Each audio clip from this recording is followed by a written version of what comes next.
I use what's called a mind map. And a mind map is something that I create towards the end of each year, and I specify what are the things I would like to lead out or achieve personally or collectively with my team. And the truth be known, that's usually what is then converted into our strategic plan.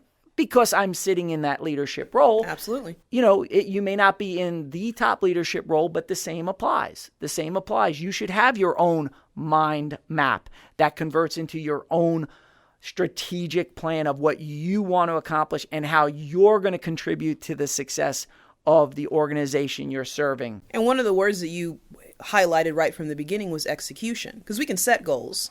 How do we execute on those goals? What's going to keep us accountable to those things? And you're absolutely right. This is the place to start. One of the tools that I use, and that's what I hope our listeners continue to hear. There's not just this one right way. Mm-hmm. Right? There are best practices, definitely, but a tool that may work best for you, the mind map, and I've used that. I've been alongside you in that. It bringing you to a whole collective space, because we aren't one dimensional for sure, right? Right. We've got personal and professional and family.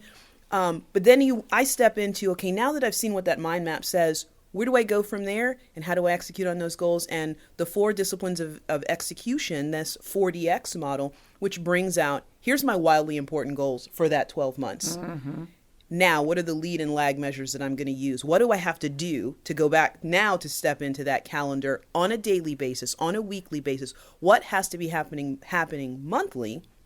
So we hit those quarterly. So at the end of the year, we don't look back and go, man, we said this.